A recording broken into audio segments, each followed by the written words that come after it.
We now hold fiduciary duty to every individual and institution that made an investment in this company. The trust is sacred, and we will honor it through rigorous oversight, disciplined capital allocation, and unwavering commitment to ethical conduct. Thirdly, as a public limited company, KPC gains structured access to domestic and international capital markets. This means we can finance our ambitious Kenya shillings 94 billion 2025-2030 strategic plan without exerting pressure on the taxpayer. We can expand into the new revenue streams from LPG, storage, fiber optic infrastructure along our pipeline corridor, and regional expansion into Rwanda and beyond, while maintaining the discipline of public markets required. Your Excellency, let me now speak directly to our new shareholders.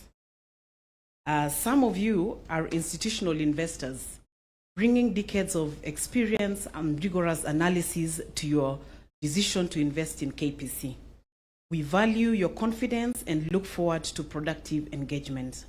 Some of you are first-time investors, Kenyans who opened CDS accounts specifically for this IPO, who applied through their phones and computers in Kenya's first fully electronic offering.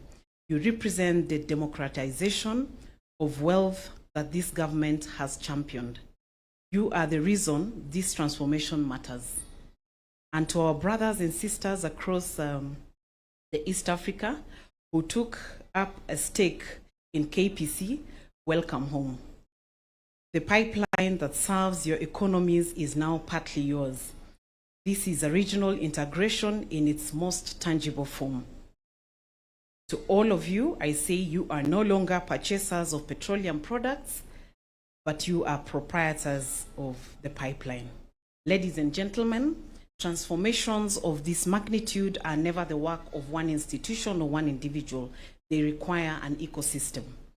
First, I wish to extend the board's profound gratitude to His Excellency the President for championing the vision of unlocking value in KPC for the benefit of Kenyans and the citizens of the East African community. Your leadership, sir, has turned policy into reality. The board of KPC PLC also expresses its sincere gratitude to the National Treasury, led by the Cabinet Secretary, and the Privatization Authority for executing a transparent, inclusive, and competitive process under the new Privatization Act 2025. We also express our gratitude to the Capital Markets Authority for ensuring that every step of this journey met the highest regulatory standards. The board also commends the Transition Advisory Team led by the Transaction Advisor Faida Investment Bank, whose technical expertise structured a transaction that was oversubscribed by 105.7%. I wish to state that Faida Investment Bank is a Kenyan bank owned by the Kenyan people. We also thank the oil marketing companies and the industry partners who participated in the IPO and have worked alongside KPC for decades to keep this nation moving. Finally, the board expresses its sincere appreciation to the management and staff of KPC. It is because of your professionalism and dedication and duty of care that KPC stands head and shoulders above its peers in the country and the region. As employee shareholders, you even have a greater reason to recommit yourselves to serve the organization that you so much cherish. Your Excellency, in conclusion, a wise person once said that the best way to predict the future is to create it. Today, we have created a new future for Kenya Pipeline Company, but the work does not end here. The true measure of this transformation will not be the fanfare of this ceremony, but the performance we deliver in the years ahead. The board is committed to protecting and growing shareholder value through discipline, execution, and upholding of the highest standards of governance, transparency, and safety. We pledge to continue supporting KPC's management to execute the strategic plan and ensure that this company remains a source of national pride and regional strength.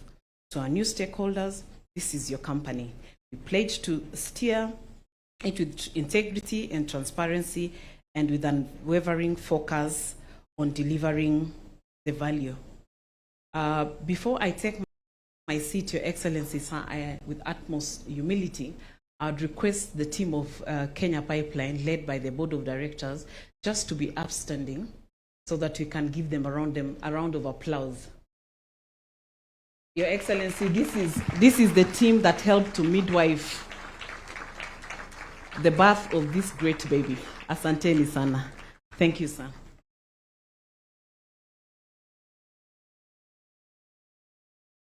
Another round of applause for her. Thank you so much. Dialogue is often a very effective way of getting a message across. And Your Excellency, with your permission, allow us now to progress to a panel discussion, which is going to be moderated by the CEO, Frank Mwiti, who is going to be the moderator for this. And part of the panel, I'll invite DG Kibet, who is the Director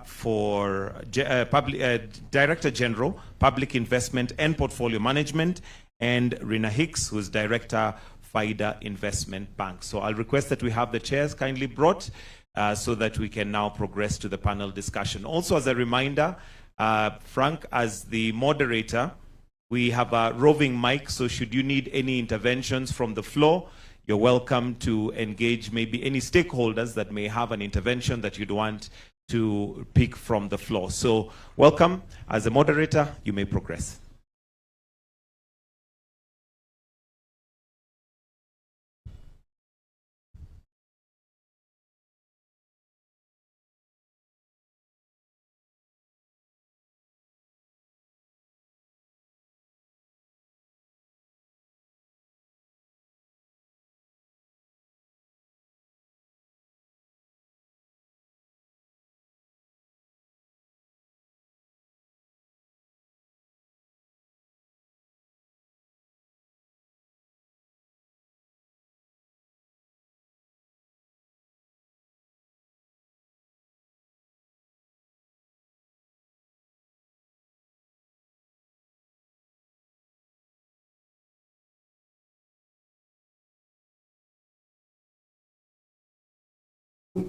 Panel.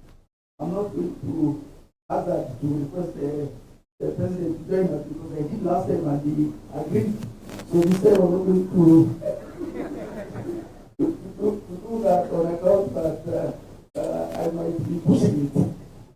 However, if the President would love to join the panel, we would love to have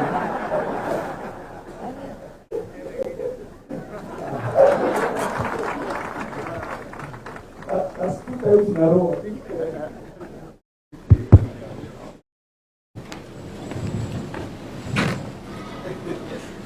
Thank you.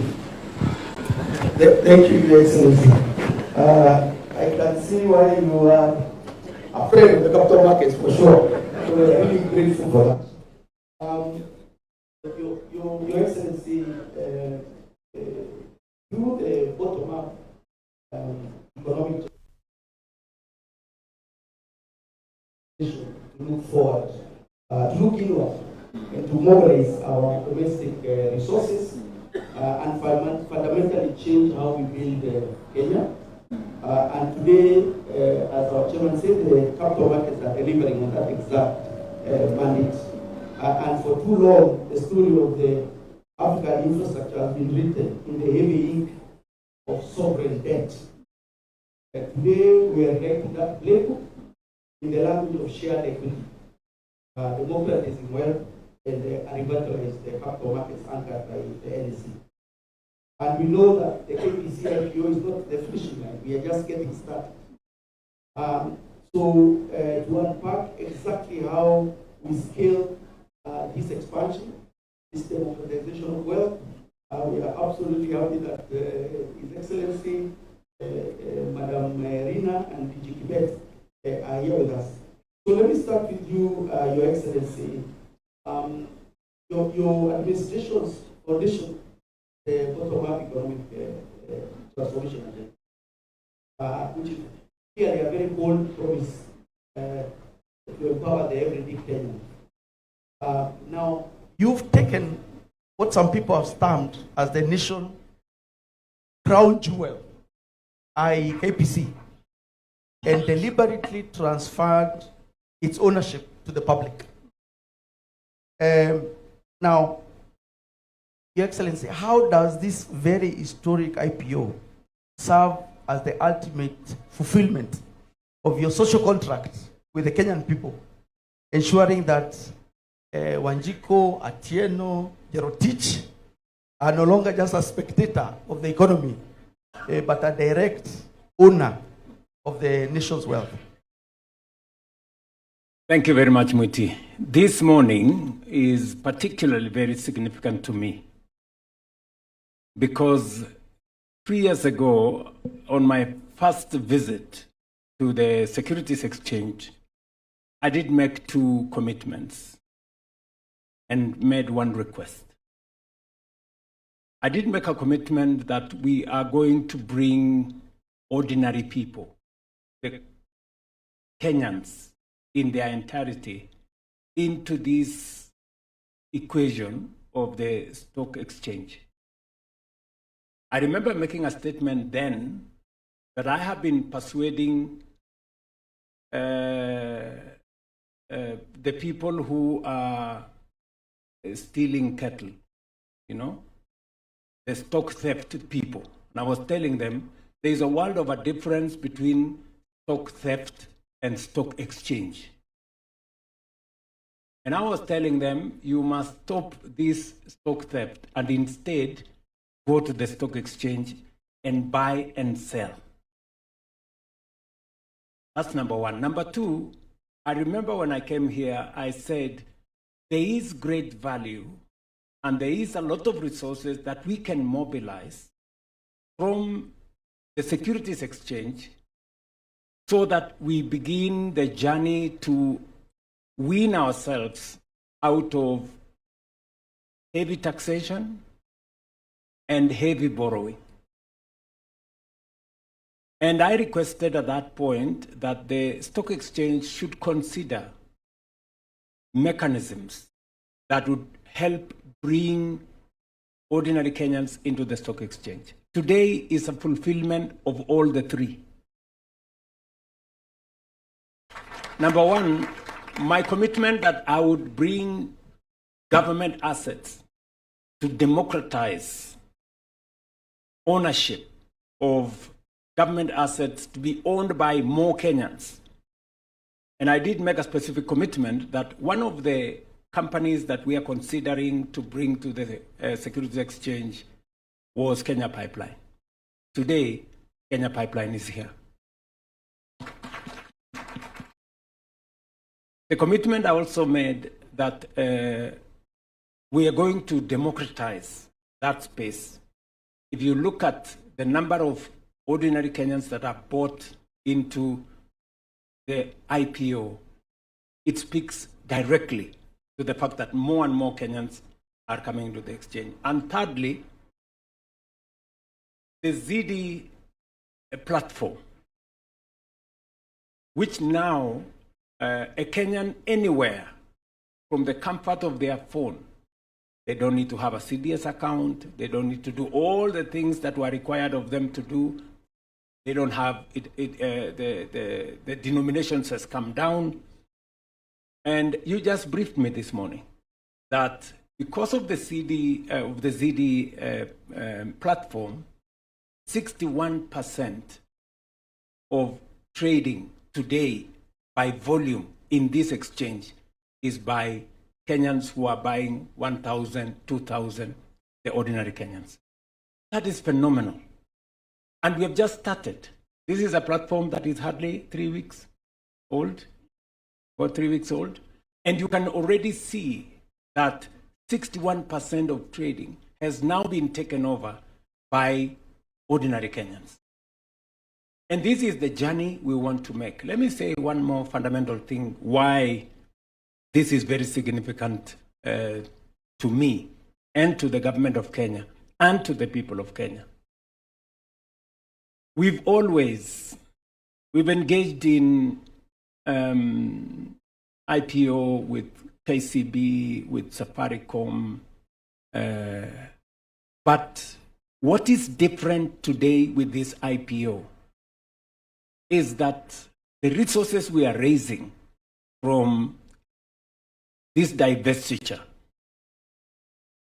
is directly going to generate more public assets. The money that we are going to raise today here will not go to paying debts. It will not go to paying salaries. It will go to creating infrastructure. And that is why, even as we pushed for the delisting and the divestiture of Kenya Pipeline, and as I look forward to more divestiture of public assets, that divestiture is going to specifically to go to a dedicated infrastructure fund that will help us create more infrastructure that can be divested in the future. One, as I said yesterday, one of the first beneficiary of this divestiture is going to be the building of the Jomo Kenyatta International Airport. And we will shortly be telling the public where this money is going to be invested. And I promise you, it's going to be in public infrastructure that is going to support the growth of our country. This is different from what has happened before. We have sold public assets, paid debts, paid salaries, and we cannot account for where those public assets are. We are making a deliberate, significant shift that we are going to invest in assets that Kenyans can see. We're going to build new infrastructure assets that will support the growth of our economy. That, to me, is as significant as it can get. Thank you, Your Excellency. I think that's very clear, and the beauty is every time you are at the exchange, you make promises, you keep them. So we are very happy about that. Allow me to turn to the lady, Madam Rina. Rina, this is the first major state-backed IPO since the historic Safaricom IPO more than 17 years ago. And you've been at the forefront of this given your role as the transaction advisor through FIDA Investment Bank. Given how much the financial landscape has evolved since 2008 when we saw Safaricom, what would you share with the audience as the shifts that have actually taken place that must also continue to take place to ensure that NSC reclaims its position as the primary wealth builder for the everyday Kenyan, as far as IPOs are concerned? Thank you so much, Your Excellency, and Frank, for that question. There's three main shifts, I think. The first shift that we've got to make more consistently is financial literacy, something I'm very passionate about. I think the more that people understand what shares are, how I can benefit through investing, and what an investment really looks like. Betting is not an investment. A CDS account for shares is different from a CDS account for bonds. The more that we consistently educate in every platform possible, consistently, not just when we have an event like an IPO or an event like a rights issue, but throughout consistently in schools, in colleges, I think we will see a lot more participation. The second shift that we made was radically changing access and ease of access. It will increase. I think one of the things that we recognized initially is that a lot of people in this ecosystem still use manual account opening processes. But that changed as the IPO continued, and we then began to see a lot more access through mobile. And of course, with ZD, then that completely shifted everything. And of course, with the eIPO system, midway through, accepting to open CDS accounts through the IPO system made a lot easier. So radically changing ease of access is the second thing. I think finally is building trust. And we build trust by communicating, by disclosure, by transparency, and consistently just sharing how we are performing as companies. And sharing in a manner that is easy. And on platforms where Kenyans are and East Africans are. People are on TikTok, they're on X.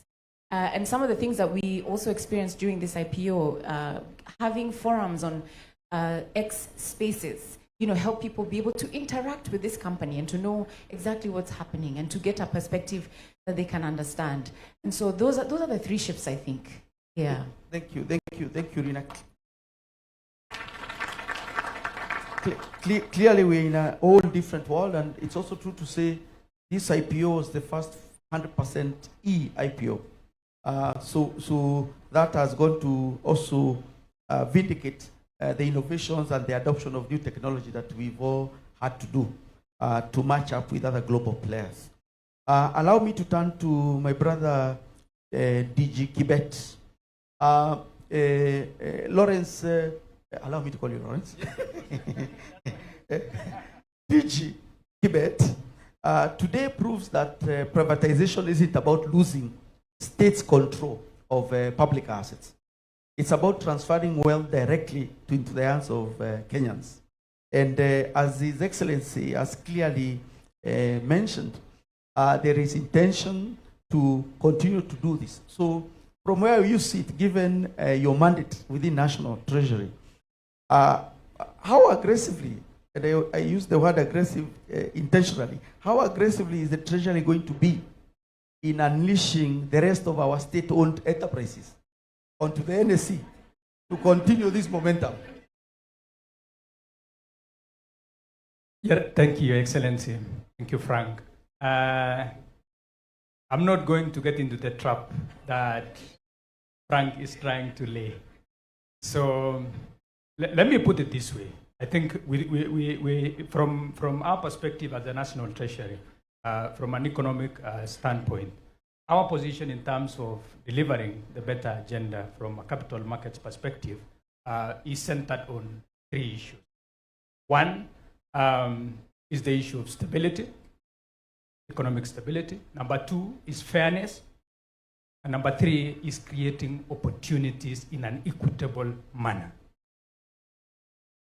That is so profound in the sense that if you remember when His Excellency was here the first time, he gave marching orders that, and he didn't use very kind words for some of us, that you're called Mandarins, and he thought Mandarins are clever people. But why are these people beaten, by betting companies, for example, that many of the border people, many of the youth will be more knowledgeable on issues betting, but not the stock exchange. So the other issue is, of course, you also needed to sort out market distortions, for example. Many people are losing money in schemes like housing schemes. We've seen quite some money being lost in that front. So what are we doing to be able to address those kind of challenges? And for us, the issue is to say it's not just about privatization. So privatization is just one of those reform measures that we are putting in, but we have many other avenues of what we've put across. More recently, in November, His Excellency the President signed into law what you call the government-owned enterprise law, which is one of the most decisive legal instrument that has been put in when you talk about reforming state-owned enterprises. So even before we privatize, there will be a number of these companies will then be able to stand in a platform from a governance perspective, from a structural perspective that is market-facing. They'll be able to come to the market and be able to issue a number of instruments even without privatization. So with that, we've been able to undertake a number of reforms in that space. The sugar sector is one of them, where all the state-owned enterprises have now been brought back to life through a leasing model, which is not necessarily privatization, but a reform measure which has been able to safeguard 600,000 jobs directly in terms of farmers, the jobs for employees working directly there, and livelihoods that depend on that industry. we're replicating that in other sectors, like we're now doing it on the textile industry. And that's why it's not, it wasn't a shocker to us that, when the Switzerland-based organization, IMD, the International Institute of Management Development, ranked Kenya as #1. And when you look at that yearbook, it's not about plans, it's not about strategies, it's not about intents, it's about measurable outcomes that have been delivered. And Kenya was #1, making a debut for the first time. So that speaks to the kind of reform measures that Kenya has been able to undertake over time. And we will be able to see that, and we will be able to create more opportunities in different mechanisms. Thank you. Thank you, DG. Your Excellency, before you close the panel for us, with your permission, allow me to throw a question to CS Wandanyi, given that APC sits in his docket from an energy perspective. CS Wandanyi, one of the most consequential things of what's happening in the Middle East is the impact on the oil and gas supply chain. Maybe you can share with us what's your own view on what this means for Kenya, and more importantly, I think for the potentially the larger East African region, as far as matters energy are concerned, and what's your ministry doing to secure our energy access, given what's happening in the larger Middle East economy, Middle East region? Okay, thank you very much. Clearly, the situation remains fluid, and it's evolving very, very fast. For instance, Thailand and China, about 2 days ago, actually stopped oil exports. Bahrain and Kuwait have actually also, their national oil companies have actually also declared force majeure in terms of their contractual obligations. However, with the continued guidance of His Excellency the President, who we continue to engage very, very closely with our government-to-government suppliers, that is the Saudi Aramco, ADNOC, and ENOC, in terms of contingency planning.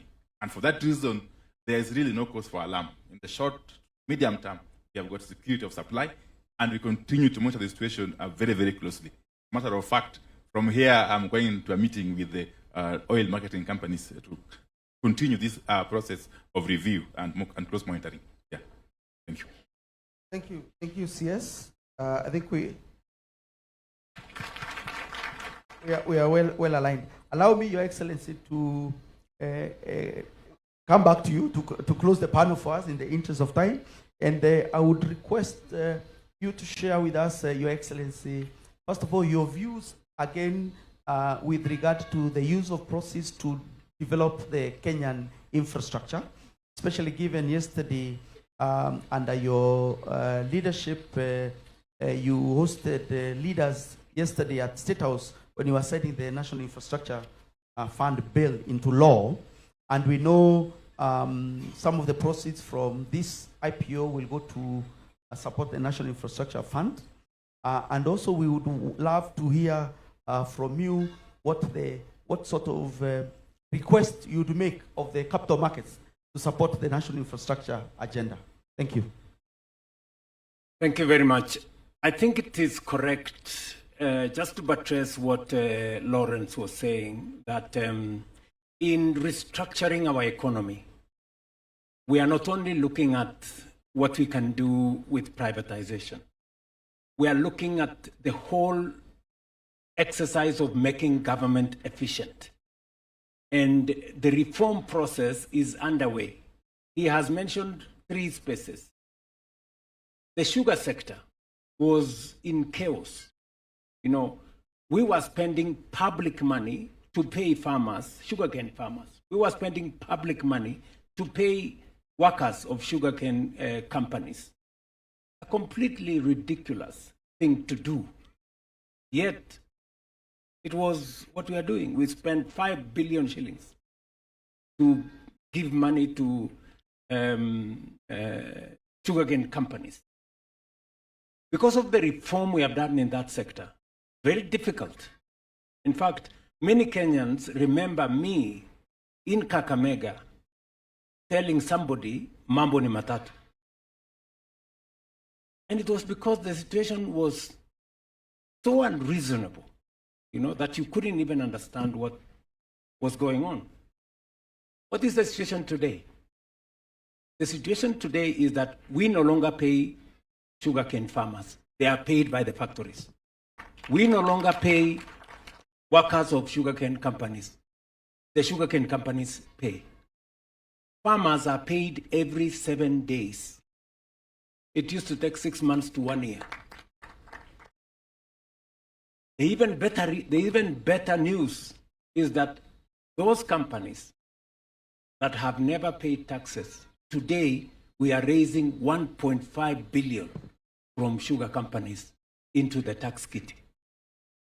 So we have moved from paying, using public resources to pay, to getting public taxes into our kitty. Simple transformation. We're doing the same with river tax. And yesterday, we had a bigger conversation on KCC. We have spent 7 billion shillings on KCC in the last 3 years. And I have made the decision that it's not going to happen again. We're going to reform Kenya Cooperative Creameries. We're going to make farmers own the factories, cooperatives to own the factories, and we are going to carry out the same transformation in that space. And it is the reason why you see the changes in our economy that are there. It is not by accident that our exchange rate is stable. It is not by accident that inflation is low.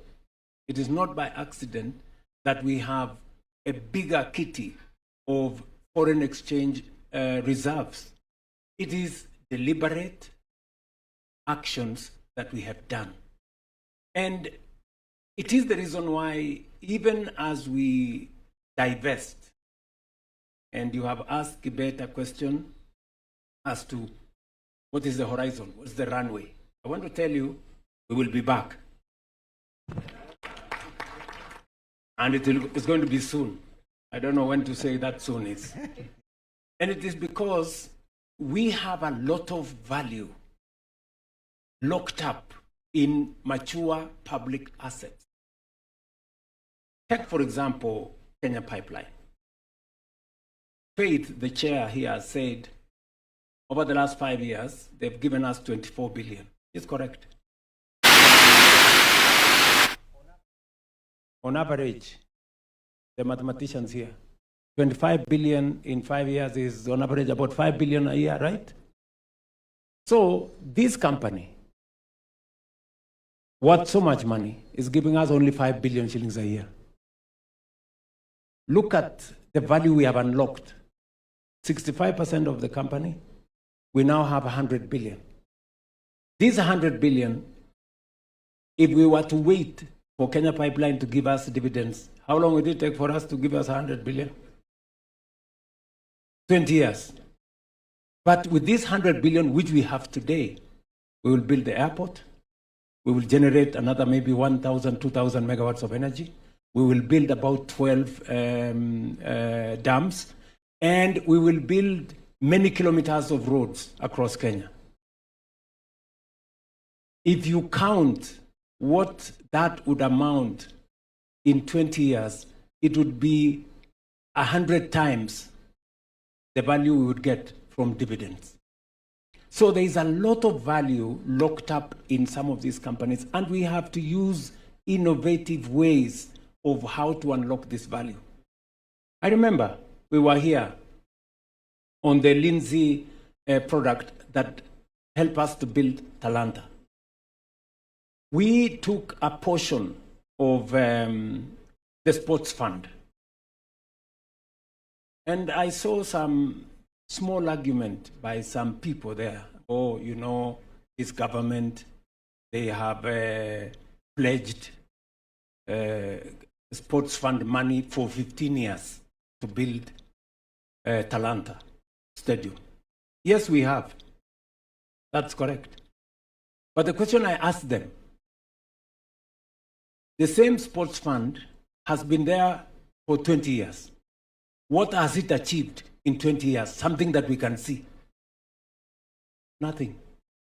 At least for the next 15 years, we will have Talanta Center, Talanta Stadium. It is a signature project. It is a project that next year will give us the opportunity to host AFCON. It's going to make money going into the future. In the past, that sports fund was used to build Cabro here, a gate there, I don't know, something there, and most of it was actually misappropriated. At least we now have the discipline to pay for Talanta. This is the kind of thinking, this is the kind of innovation that our country so seriously desires. And therefore, as I sit here this morning, I am very proud of the achievements we have achieved together. I am very happy that we have pushed this securities exchange. The numbers here are 3 times, okay, maybe 2.5 times what the numbers were 3 years ago. True or not true? So that's the kind of thing that changes the country. What is transformation? Transformation doesn't happen. It is made to happen. This lady just said the way to predict the future is to create it. We must create the future ourselves with our own innovation, with our own creativity, with our own ideas. And that's why I sit here this morning very confident about the future of Kenya. If we move at the pace at which we are moving, we will change this country in our lifetime. The numbers speak for themselves. And therefore, the runway going into the future, we will continue to reform our space. Apart from what we are doing in all the other areas, I signed the government-owned enterprises law that now sets the standard for commercial government-owned entities like Kenya Ports Authority, like Kenya Airways, Kenya Airports Authority, like KenGen, and all the others. That's the benchmark for them. Going forward, boards of directors will be appointed in a competitive manner. People who have served as politicians like myself, they have to have a cool-off period before they can come there. What we've done in the past is,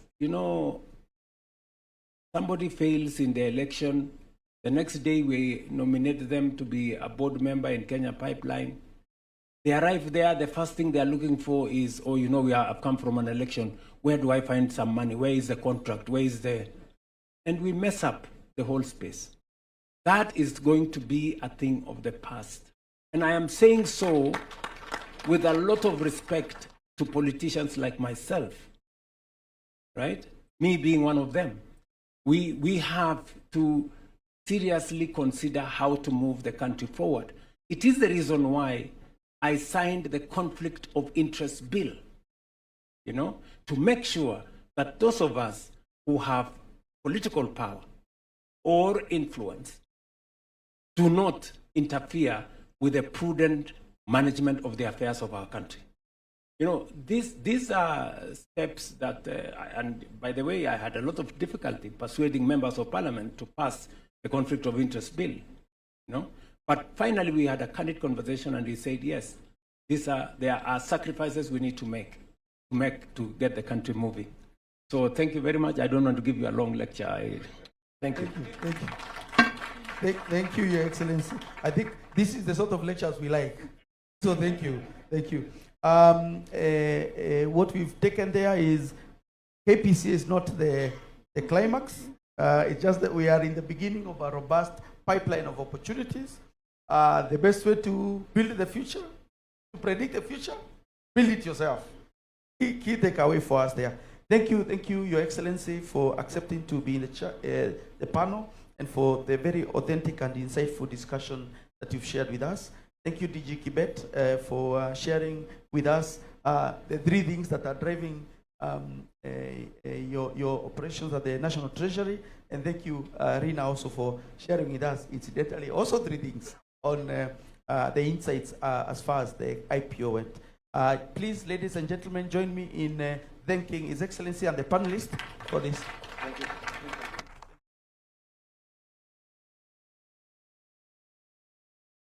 Another warm clap, tafadhali. I know it's getting cold, but keep your body fluids flowing with the clap. We may take our seats kindly. We'll soon progress to the bell ringing, which is the cherry on the cake, the highlights, which is the highlight of our day today. But Your Excellency, allow me to invite the Cabinet Secretary for Treasury, Honorable John Badi, to make some very brief remarks, and also invite His Excellency the President for any closing remarks that he may have. Tumpigie makofi tafadhali. CS Mbadi, karibu.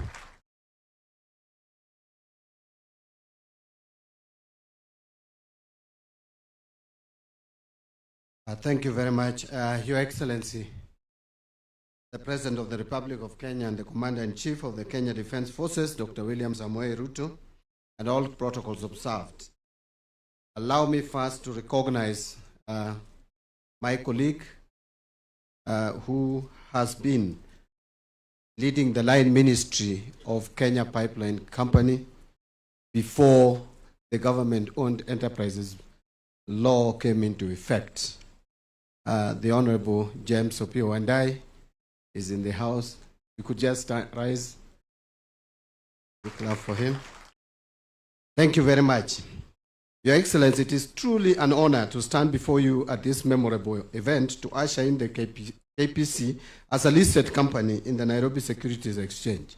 This is coming 18 years after the last government of Kenya listing in the Nairobi Securities Exchange way back in 2008, and indeed marks a critical moment in our nation's economic journey.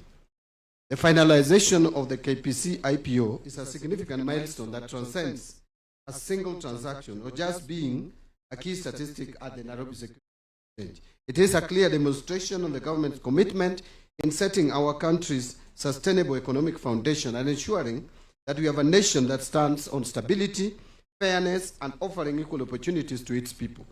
Your Excellency, our economic policies are not about just managing the present, but focused on building the future, and our delivery guardrails built around fiscal discipline, sound planning, and broad participation. I must admit that since you appointed me to this position of the Cabinet Secretary to the National Treasury, the KPC IPO has been one challenging assignment that kept me on my toes since my team and I had to get it right the first time. We did not want to disappoint you, Your Excellency, and disappoint the people of Kenya. And I'm happy today we are witnessing that success. So when I first announced the KPC IPO, I did promise the country that the process shall be undertaken under a strict framework encompassing accountability, equity, value for money, and transparency. Remember, Your Excellency, that at that time the naysayers actually said that there is some shadowy investor somewhere placed strategically to take over KPC. Today, I want them to confirm whether there is such shadowy investor somewhere taking up KPC. The architecture of KPC will be still 35% GOK, about 20% the Uganda government. We have our institutional investors investing in it.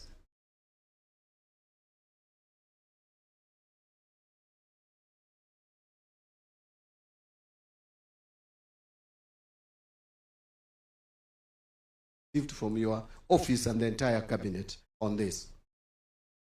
Let me reassure our investors and Kenyans that as disclosed in the IPO prospectus, the proceeds from the IPO shall be deployed into the National Infrastructure Fund. And you again re-emphasized this yesterday and even today. This is a vehicle we have purposed as a premier economic engine to scale up and accelerate development of catalytic national infrastructure, including national highway and railway networks, air and seaports, electricity generation, transmission, and distribution, irrigation and agribusiness infrastructure. The deployment of the proceeds of the National Infrastructure Fund is well aligned with the Kenya's fiscal realities and long-term development objectives, focused on sustainable financing and safeguarding national assets for future generations. I am particularly impressed on some of the key milestones that have been gained from this IPO. One, it has been the first e-IPO, meaning all applications were submitted electronically, hence a truly paperless IPO. Number two, the IPO attracted over 70,000 ordinary Kenyans, meeting the IPO's key policy objective of democratizing public assets by broadening the shareholder base. Number three, the investment by the government of Uganda, and I'm happy that the government of Uganda is fully represented here led by the PS Charge of Energy, Madam Irene. Kindly rise up. Thank you very much, my sister. That this investment by the government of Uganda is considered very strategic in making KPC a truly regional corporate. And also, the government of Rwanda has also invested, through their pension scheme, has invested in KPC. This is the first government-led IPO being undertaken through a structured legal framework, that is the Privatization Act, which you assented to in 2025, with cabinet and parliamentary oversight, public participation and compliance with the capital market sector and competition regulations, heightening the transparency and oversight framework in divestiture of public holdings. All IPOs carried out by GOK, or Government of Kenya, in the past were undertaken through policy framework, and this is the first time it is being undertaken through a robust legal framework with transparency. We strongly root for the capital markets as the most strategic tool that supports economic growth through the provision of capital, encouraging investments, and improving market system. It is one of the most powerful mechanisms we have for mobilizing savings, directing investment, and generating wealth. I am impressed with the recent development in this market following the launch of ZD by Safaricom PLC, which has given ordinary Kenyans access to direct tech in national progress. Over 36,000 Kenyans participated in this IPO through the ZD app, and it's worth noting that the app was just launched a week to the close of the offer.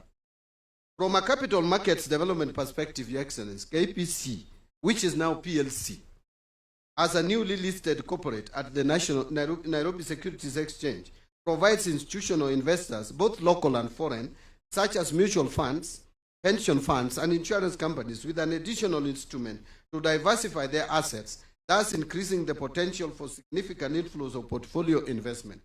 The eventual listing of KPC at the Nairobi Securities shall increase institutional investors' desired stock of assets in the exchange, and this will end up with an increase in the flows of foreign capital. Your Excellency, from the IPO performance outcome, KPC transitions not just that of being a listed corporate, but will now be properly positioned as a regional company, allowing it to play a significant geopolitical role in East Africa's petroleum sector, primarily through its pipelines infrastructure and strategic location. KPC, from this divestiture, shall acquire the much-needed flexibility to access capital for expanding its pipeline capacity, improving storage facilities, and developing its oil refinery to cater to increased demand and regional needs. In conclusion, Your Excellency, allow me to appreciate all the stakeholders who contributed to this landmark success. I might not be able to mention all those who are involved, but allow me to recognize the following key stakeholders. One, I want to first recognize that the National Assembly played a significant and key role in passing the relevant, starting with session of ESPA, passing the relevant laws that allowed us to progress at this IPO. Two, all the investors for their trust and confidence in the IPO amidst the many prophets of doom. Number three is the government of Uganda for accepting our invitation to invest in KPC, allowing the company to be a proper regional company. Number four is the board and management of the Privatization Authority led by the chairman, Faisal Abbas, and the board in its entirety, and also the acting managing director, Dr. General Somondi, for its focused leadership during the transaction. I would also want to recognize the board and the management of Kenya Pipeline Company, led by the chair of the board, Madam Faith Boynet, and Joe Sang, for their cordial support towards the success of the transaction. I will not forget the Capital Markets Authority and the Nairobi Securities Exchange for their rigorous regulatory oversight that ensure the integrity of this process.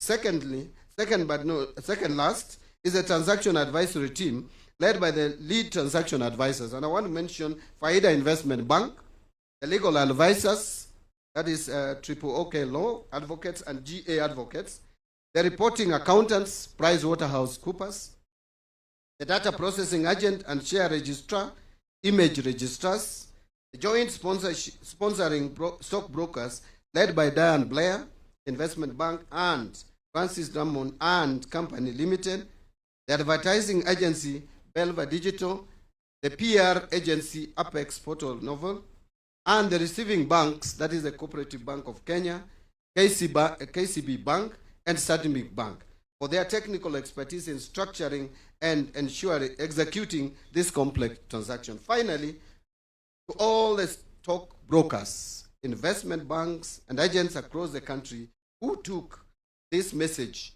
to every corner of the Republic of Kenya. And allow me, Your Excellency, also to thank my team at the National Treasury, and we have my team here. You kindly rise up, led by the two principal secretaries, Chris Kipto, National Treasury, and Cyril Odede, who is in charge of public investment and asset management, and of course, Lawrence Kibet, who has actually done a lot of donkey work, actually, so to speak. And Lawrence, you'll forgive me for putting a lot of pressure on you. But you can see the results. Everyone is happy. Your Excellency, I will end there and kindly rise up and put your hands together as we welcome His Excellency the President to address us. Thank you very much. Please, let's take our seats. Asante sana. I have literally made my statement, but let me say this. Distinguished ladies and gentlemen, today marks the fourth time that I have come to ring the bell here at the Nairobi Securities. And this occasion comes 3 years and 4 months since I first came here to launch the enhanced Nairobi Securities Exchange marketplace on the 7th of October 2022. On that day, I promised that the government would be bringing the Kenya Pipeline Company to the stock exchange. It may have taken longer than I had planned, but today that moment is finally here. Ladies and gentlemen, the Kenya Pipeline Company IPO is the first privatization listing in nearly 2 decades at this bourse. The previous one being Safaricom, which was listed in June 2008. But there is a deeper significance to today's listing.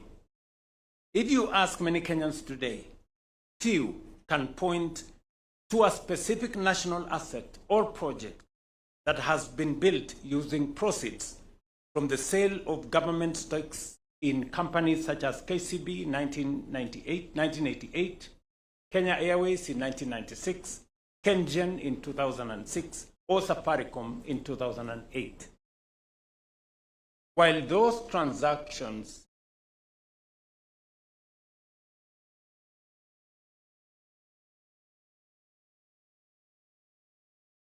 helped deepen our capital markets and broaden ownership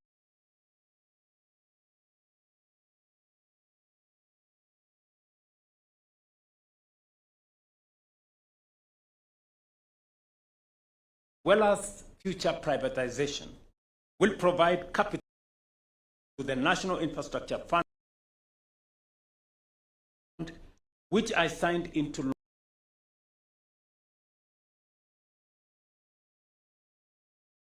yesterday on Monday, February 9th, 2026. This is momentous because it marks a strategic shift in how Kenya finances development, moving away from a framework in which infrastructure is primarily financed by debt or taxes, to which infrastructure becomes an inevitable asset capable of attracting both domestic and international long-term capital. Ladies and gentlemen, some have suggested that rather than sell these public assets, we should keep leveraging on the dividends they generate. Others argue that if we must pursue privatization, then the funds raised should be used primarily to reduce public debt. While these views are legitimate, they do not answer, the fundamental question before us. How do we deploy our public asset in a way that delivers the greatest and most enduring value for the people of Kenya, both today and for the generations that will come after us? Allow me to demonstrate how the approach we are adopting enables us not only to finance critical infrastructure, but also manage our national debt more responsibly. First, without the proceeds of privatization, we would be faced with two difficult choices: either to slow down investment in critical infrastructure or to continue financing commercially viable projects through additional government borrowing. Neither option serves our long-term interests, and both are suboptimal and ultimately counterproductive. Let us assume, as I said earlier, that we borrowed an amount equivalent to the proceeds of the IPO at, say, 12.5% interest rate. We would pay an annual interest of 13.5 billion every year, which is nearly 4 times the 3 or 4 billion dividend that the 65% Kenya Pipeline government shareholding would have continued earning the exchequer.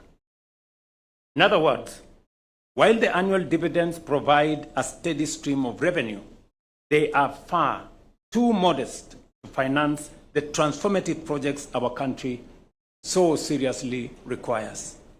Additionally, our goal is to leverage every shilling that we put in the National Infrastructure Fund at least between 10 and 12 times.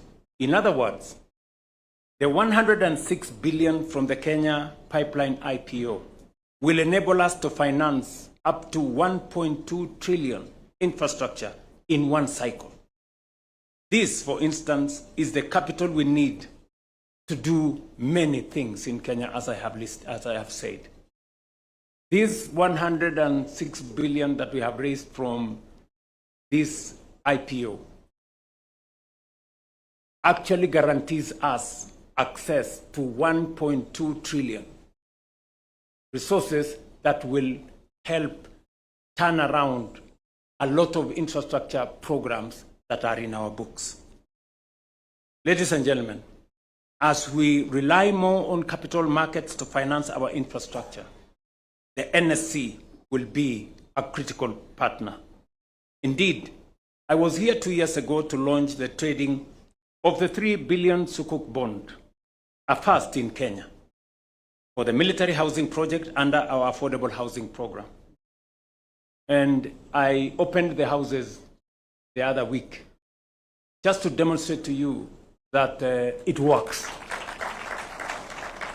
Many military people now have decent homes. In June 2025, I came back to launch the trading of the 44 billion Talanta Stadium infrastructure bond. In the course of this year, we will be bringing to the market the Road Maintenance Levy Fund, securitization bond, that have enabled us to solve the pending bills crisis that had settled road projects, that has stalled road projects everywhere in Kenya. That Roads Maintenance Levy Fund has raised for us 175 billion. And we will be bringing it here just to finalize so that people can trade as well. Put together, these transactions add up to a total of 335 billion of budget infrastructure financing. Therefore, ladies and gentlemen, today's listing is a powerful signal of the growing strength, confidence, and maturity of our economy. It further represents the continuation of the economic reforms we have undertaken to stabilize our economy and restore fiscal discipline. Over the past few years, we have deliberately worked to bring down inflation, stabilize our currency, moderate interest rates, and sustain economic growth. I am particularly encouraged by several milestones achieved through this IPO. This has been Kenya's first fully electronic public offering, with all applications submitted digitally, making it a truly paperless and modern IPO. It attracted more than 70,000 ordinary Kenyan investors, achieving one of its most important objectives: broadening ownership and giving more citizens the opportunity to participate directly in the growth of our national enterprises. Equally significant is the participation of the government of Uganda and the government of Rwanda, and we want to thank them immensely for showing confidence in our country. This now makes Kenya Pipeline a strategic national enterprise and a regional one at that, and reflects the deepening economic integration within the East African community. This transaction was also the first government-led IPO undertaken under the new legal framework established by the Privatization Act, which I signed into law last year. The process has been conducted with full cabinet and parliamentary oversight, public participation, and strict compliance with capital markets, sectoral, and competition regulations. In doing so, we have strengthened transparency, accountability, and public confidence in the management and strategic divestiture of government assets. There is no dark corner anymore. There is no shadows in this transaction. Cabinet is involved, Parliament is involved, public participation is undertaken, and it is on the sound footing of law. It's no longer something in some policy. It is anchored firmly in law. This is indeed a very significant moment for our country. With this listing, we are taking charge of our own economic destiny and laying a firm foundation for accelerated national transformation. We are demonstrating that Kenya has the confidence. We also have the institutions and the capital markets to mobilize its own resources and invest boldly into the future. By unlocking the value of our national assets and directing it towards transformative infrastructure, we are building a stronger, more resilient economy, one driven by our own ingenuity, our own enterprise, and our own determination to secure prosperity for our generation and the generations to come. I am very confident about the future of not just the Nairobi Securities Exchange, but the future of our economy and the future of our country. Together, we can make it happen. Thank you very much. I wish you the very best. Have a good day.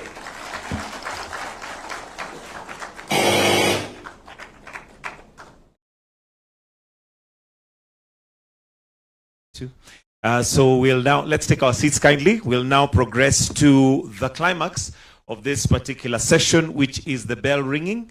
And with His Excellency there, allow me to invite the CSs present, Principal Secretaries present, NSC Chair and CEO, Chair CMA, August, Chair KPC, Honorable Ruth Nkabirwa, Irene Pauline, PS Petroleum from Uganda, Mr. Lawrence Kibet, and Faisal Abbas, Chair Privatization Authority, to join His Excellency on stage for the bell ringing. So let's have the bell brought, and we shall then count down to the ringing, which is now the official part where we have the listing done. So let's have His Excellency, CEO Kenya Pipeline as well can join. Eunuch. Stage is becoming smaller, but there is space for the lady.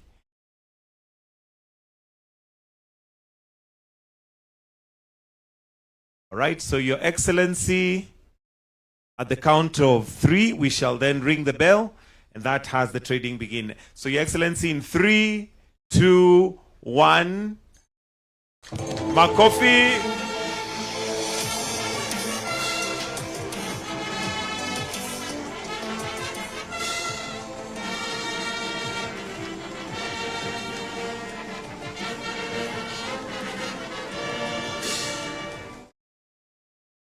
Wonderful, wonderful. So, thank you. So we'll just have a photo opportunity. We have that photo, if we can kindly just have that one. Then we'll have that followed by KPC board. So if we can exit and just leave His Excellency, the CSs and the PSs. Let's have the KPC board kindly as a second frame.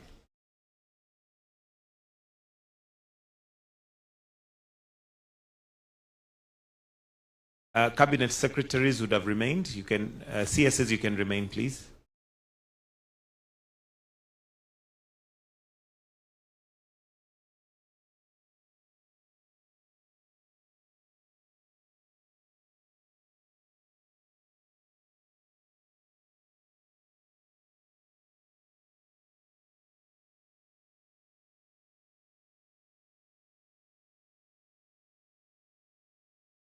And the last frame after that, the board can exit, is the Privatization Authority Board.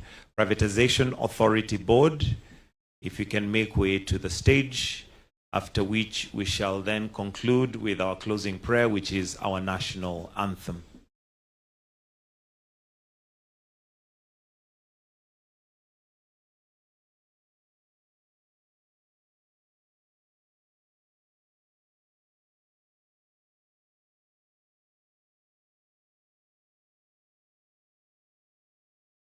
We're just waiting for the privatization board as our last frame.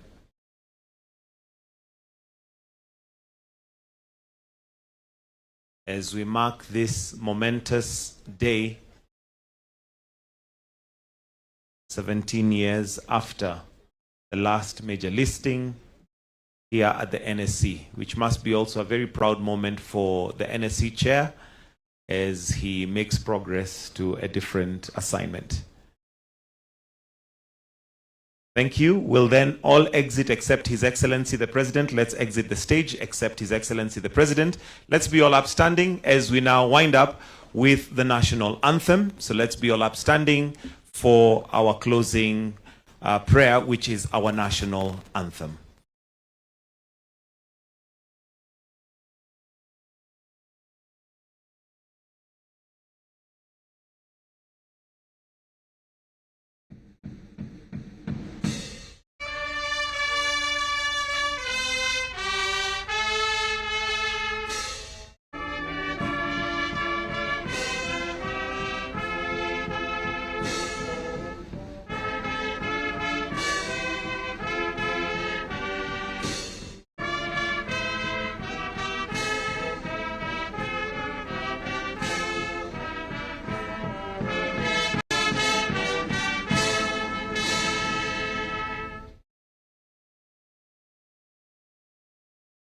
We'll then just maintain our position.